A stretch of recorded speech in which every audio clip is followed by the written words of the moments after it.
My name is Cordelia Haynes, and I'm sitting across from my boss, Thaddeus Morse, as he slides a sheet of paper across his glossy desk toward me. It's my annual review, the kind I used to prepare for carefully, even after 8 long years at this marketing consultancy. Thaddeus has that familiar expression on his face, the one he wears when he thinks he's about to assert dominance, like a predator savoring the moment before the strike. He leans back in his leather chair and delivers it calmly, almost lazily. "We're cutting your salary in half. Take it or leave it." I glance down at the number on the paper and feel something cold settle in my chest. It wouldn't even cover my rent. When I look back up, he's smiling, actually enjoying this. 8 years of 60-hour weeks, 8 years of fixing disasters, smoothing egos, and rescuing his reputation while he accepted praise meant for me. 8 years, and this is what he believes my value is. I keep my voice level when I answer. "I understand. When does this begin?" His grin widens, clearly pleased. "Immediately." I nod, fold the paper carefully, and meet his eyes again. "Perfect timing," I say. Something flickers across his face because this isn't the reaction he expected. Before I go any further, take a moment to tell me in the comments where you're listening from, because I genuinely want to know how far this story is traveling. And like, subscribe, and tap the bell icon, because what I'm about to share shows exactly how someone can think they control everything, only to discover they never truly did. What Thaddeus didn't know, as he sat there savoring what he thought was my humiliation, was that 3 weeks earlier I'd gotten a call from Elena Voss. Elena runs the most successful marketing firm in our city, and she'd been watching my work for years. Not Thaddeus's work, mine. In this industry, people know who actually delivers results, even when someone else's name is on the door. Over coffee, she'd told me she wanted something different, not just to hire me, but to offer me a partnership. She said she was expanding and needed someone who understood that real business is built on trust and relationships, not ego and intimidation. I told her I needed time to think, but sitting there across from Thaddeus, watching him reduce 8 years of loyalty to a single insulting number, Elena's offer suddenly felt inevitable, like everything snapping into place. You need to understand who Thaddeus Morse really is. He inherited the company from his father 12 years ago. He never worked his way up, never had to calm an angry client, never stayed up all night fixing someone else's mistake. He's the kind of man who believes ownership alone makes him indispensable. What he never realized is that for the past 3 years, I've been running the entire operation. Officially, I'm a senior account manager.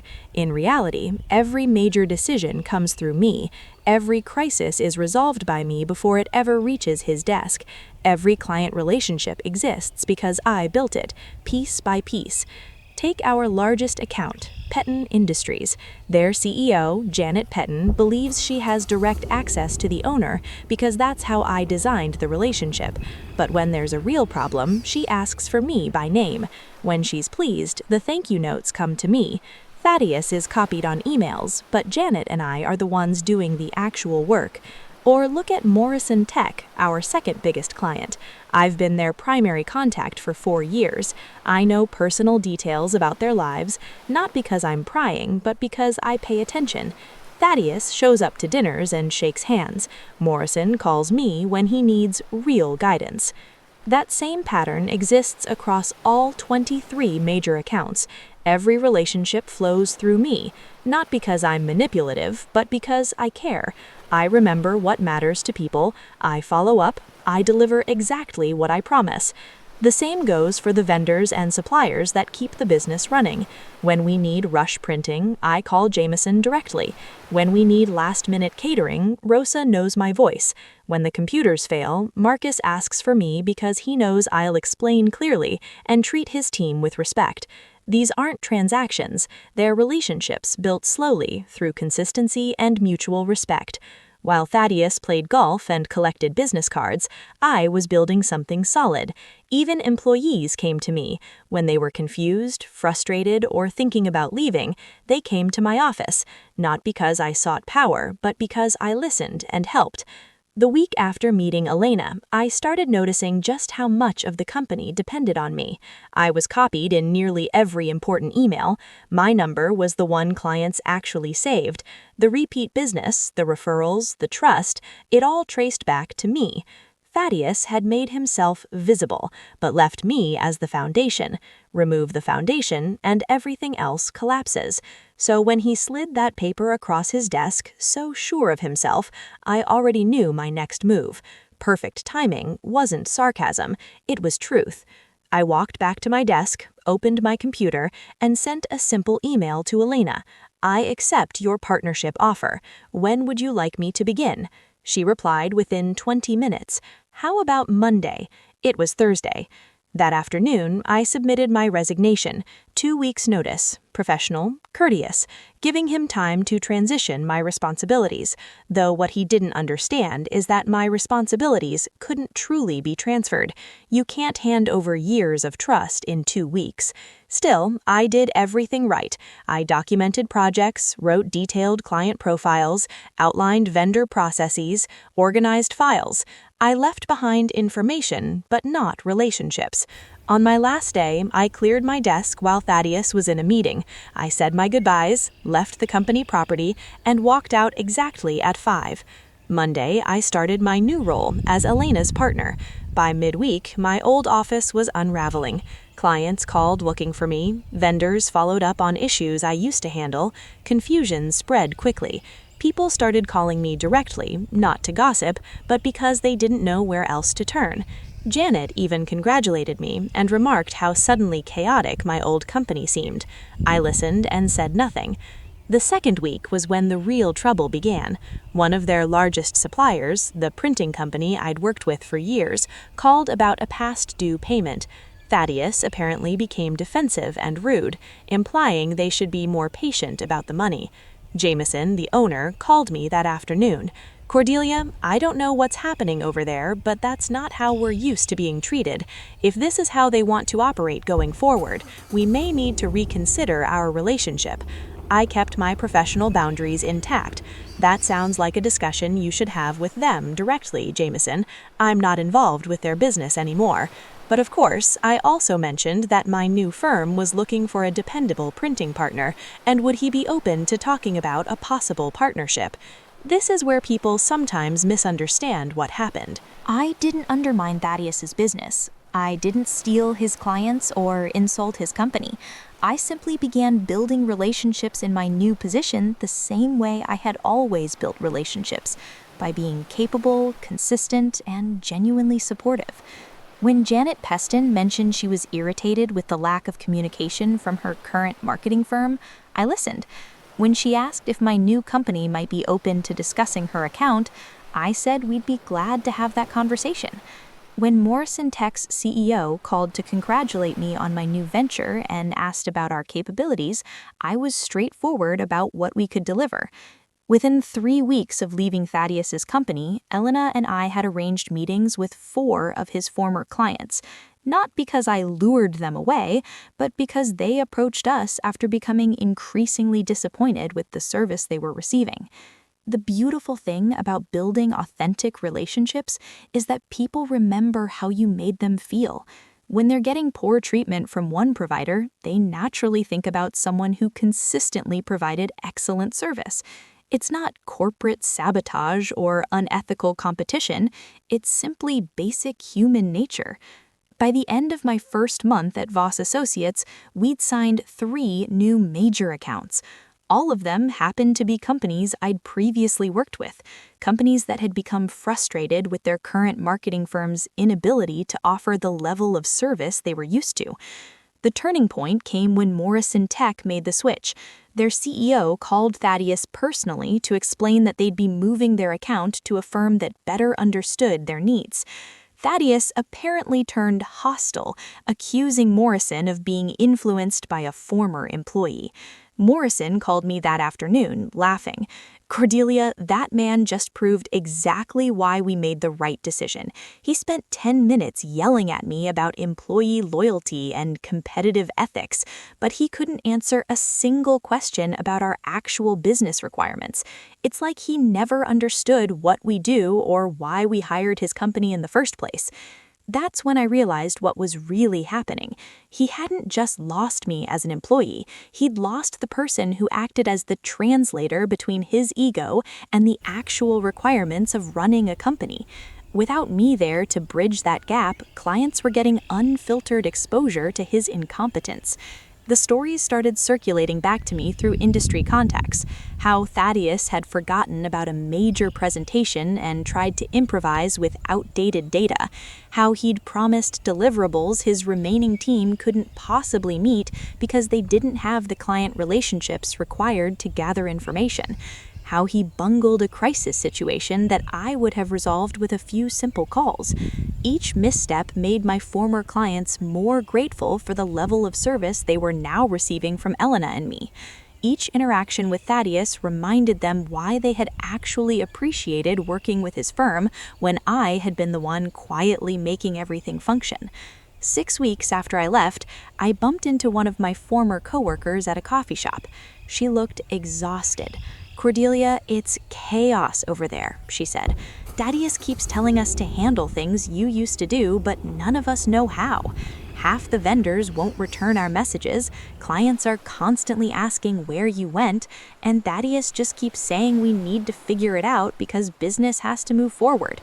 I felt genuinely sorry for her and the others who were dealing with the aftermath of his mismanagement.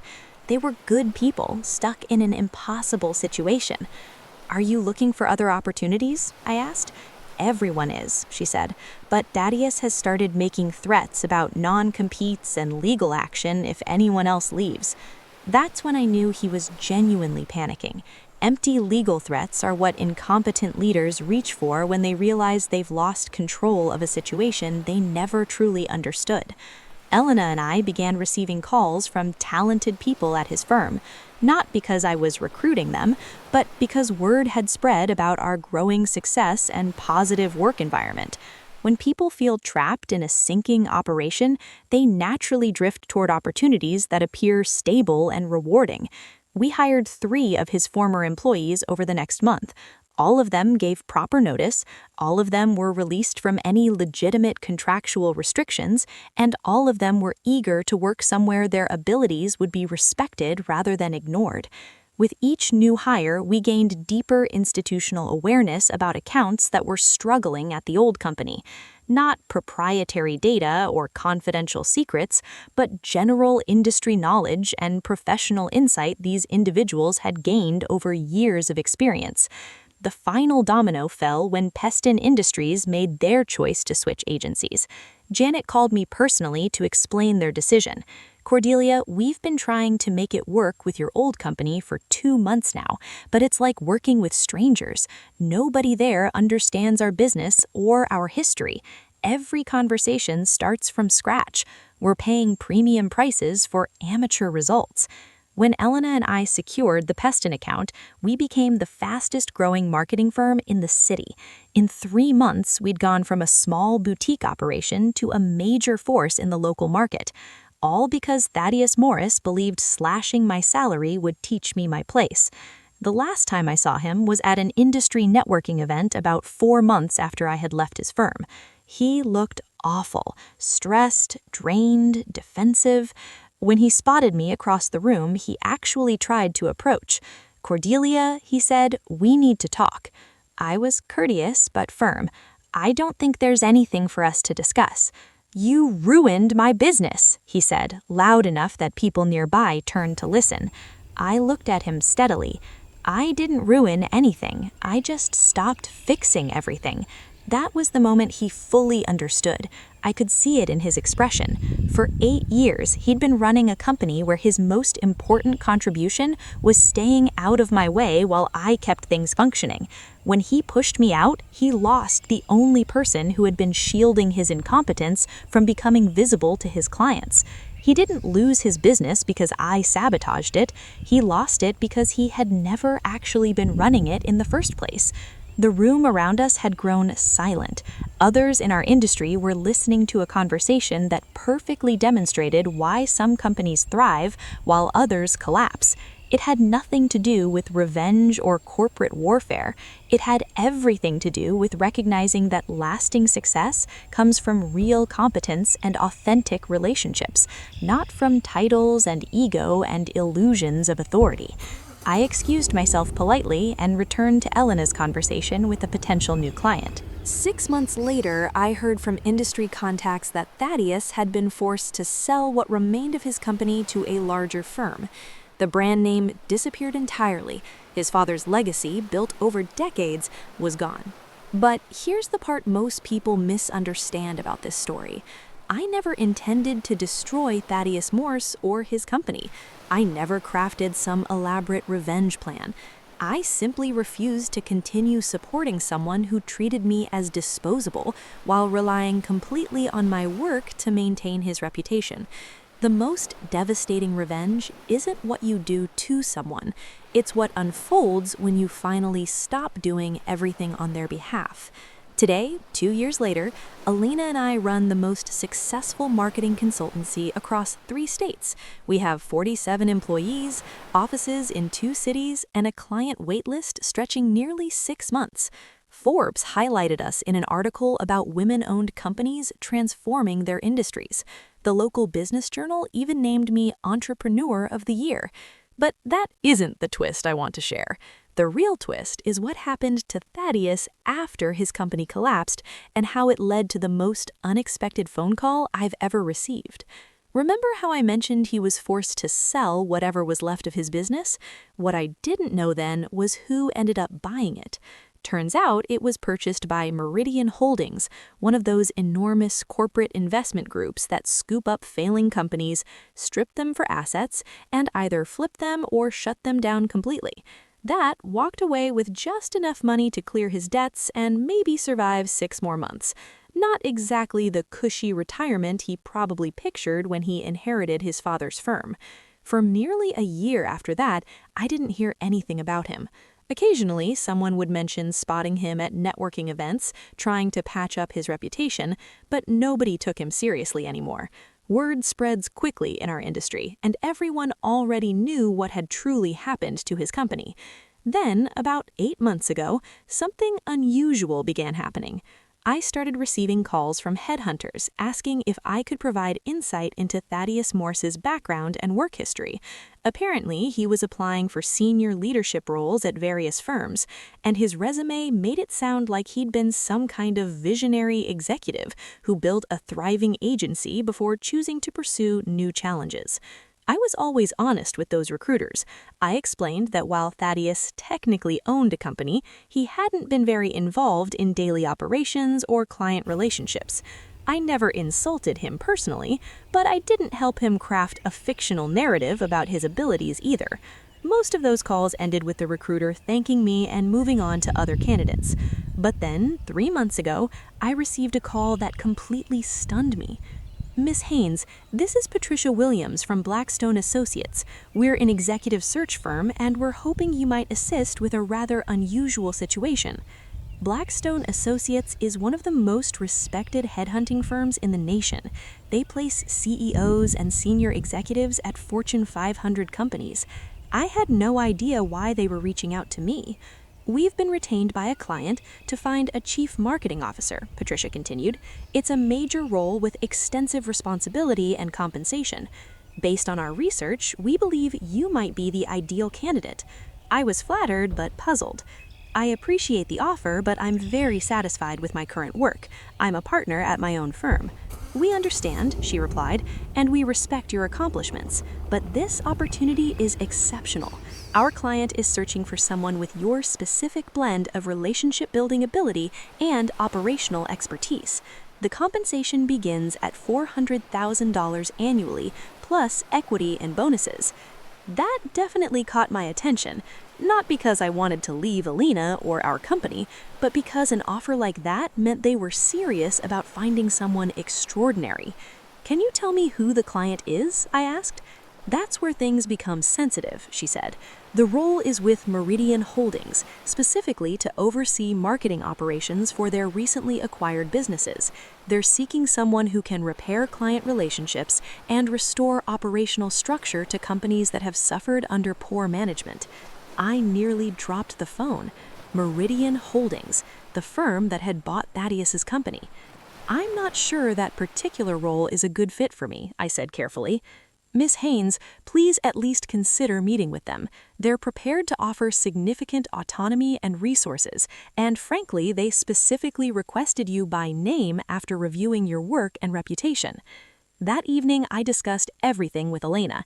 The entire situation felt unreal. "They want you to rehabilitate companies ruined by incompetent leadership," Elena said. "That's actually a fascinating position. You'd be doing what you used to do for Thaddeus, but for multiple organizations, and with real recognition and proper compensation. And as for working for the company that bought his firm, why does that bother you?" "It just feels strange," I admitted. "Cordelia, you didn't make his business collapse. You simply stopped preventing it from collapsing. If Meridian Holdings realize they need someone with your abilities to fix similar problems, that's a compliment to your expertise." I decided to take the meeting mostly out of curiosity. Meridian Holdings' office was in a downtown skyscraper with sweeping views of the entire city. Patricia Williams greeted me in the lobby and escorted me to the 42nd floor, where I met David Chen, the regional director overseeing their recently acquired businesses. David wasn't anything like I expected. Mid-40s, calm, highly informed about organizational structures. He clearly studied my background and the situation with Thaddeus's company. "Cordelia, thank you for coming. I want to be completely candid about why we're interested in you." He pulled out a thick binder and set it on the conference table between us. "Over the last 18 months, Meridian has acquired 7 small to mid-sized companies in different sectors.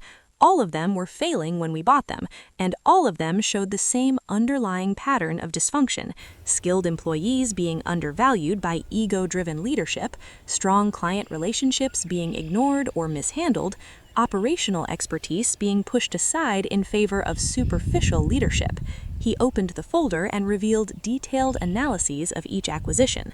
"In every case, we found that the true value of the company lived in the relationships and skill sets of mid-level employees who were never properly supported or compensated.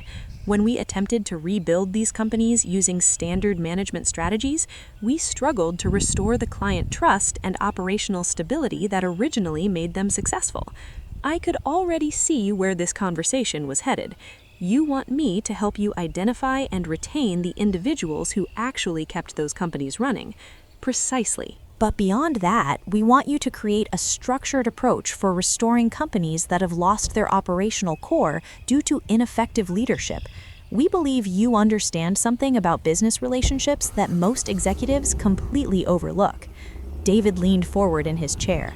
"We've studied what happened with your former employer's organization, not to assign guilt, but to understand the internal dynamics that caused such a rapid collapse.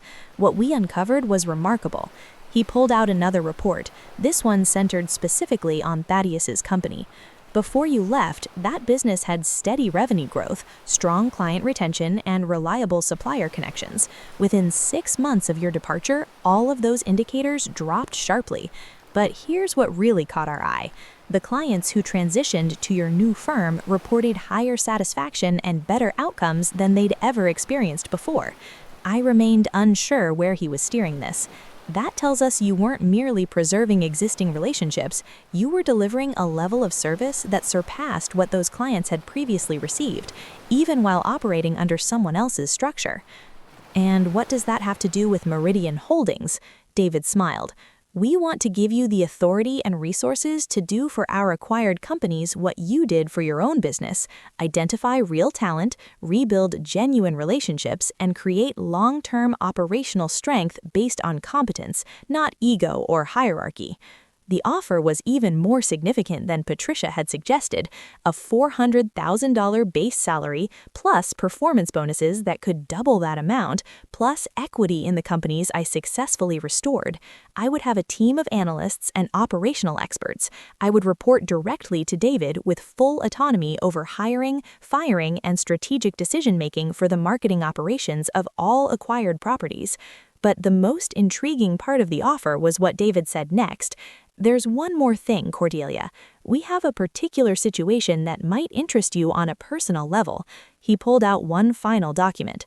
3 weeks ago, we acquired another struggling marketing firm. The person running it had been trying to rebuild his reputation after his previous company imploded, but he repeated many of the same leadership failures: skilled employees leaving, client trust eroding, operational chaos. My heartbeat quickened. The manager's name is Thaddeus Morris. I stared at David in complete disbelief. "You purchased the company Thaddeus works for?" Actually, he never owned it. He had been hired as the general manager by a group of investors who assumed his experience running a prior agency would be valuable. When that arrangement fell apart, the investors approached us to acquire the assets and restore the business. David flipped open the document to show financial summaries and operational evaluations.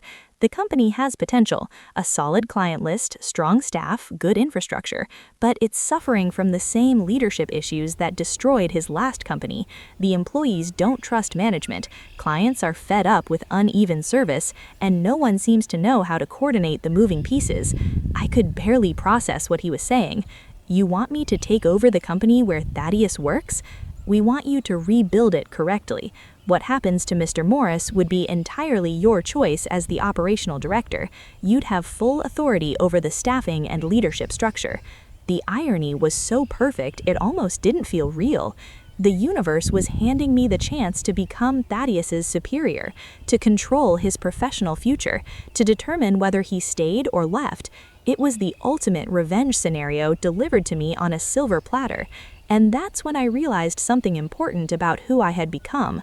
I didn't want it, not because I wasn't upset about how he treated me, not because I believed he deserved a second chance, but because accepting that role would mean dedicating my energy to repairing damages caused by someone else's incompetence, instead of continuing to build something meaningful with Elena. "David, I'm genuinely honored by this proposal. The compensation is impressive, the role is demanding, and I can see how it would be professionally fulfilling." I paused to collect my thoughts. "But I've invested 8 years of my career boosting someone else's ego and fixing mistakes I never caused. I'm not willing to repeat that, even with better pay and acknowledgement." David looked let down, but not shocked. "I completely understand. We had to extend the offer because you're precisely the kind of leader we need, but we respect your choice to prioritize your own company's expansion." As I exited the building, Patricia walked me to the elevator. "Can I ask you something off the record?" she asked. "Go ahead." "When David mentioned the Thaddeus Morris situation, I noticed your expression shift. Was there some personal history that made the offer less appealing?" I reflected on that question as the elevator dropped 42 floors. "Actually, it was the opposite," I told her. "The personal history made me realize that the best revenge isn't gaining power over someone who harmed you.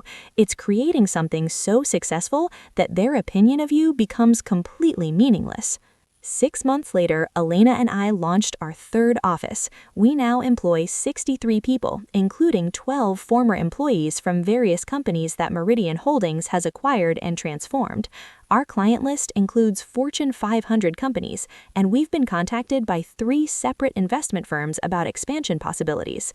Last month, I received an invitation to speak at the National Marketing Association's annual conference on sustainable growth and genuine leadership. The keynote speech to an audience of 1,500 industry professionals. Thaddeus will likely be in that crowd. He still shows up at industry events, still attempts to network his way into fresh opportunities. If he's there, he'll watch me earn recognition for the expertise he never bothered to value when he had the chance. But here's what I've discovered about real success. It's not about proving anything to those who underestimated you. It's about building something so substantial and purposeful that their validation becomes completely irrelevant. The best revenge isn't ruining someone who wronged you, it's becoming so successful that you stop remembering they exist. And when you do recall them, you realize their ability to harm you vanished the moment you stopped seeking their approval. That salary cut Thaddeus gave me 2 years ago was meant to remind me of my place. Instead, it reminded me of my value. If this story connected with you, please share it with someone who needs the message. Leave a comment telling me about a moment when someone underestimated you and how that experience shifted your view of your own potential. And if you're currently in a situation where you feel overlooked or taken for granted, remember that the strongest thing you can do is stop shrinking yourself to fit someone else's insecurity. Your worth isn't defined by how others treat you.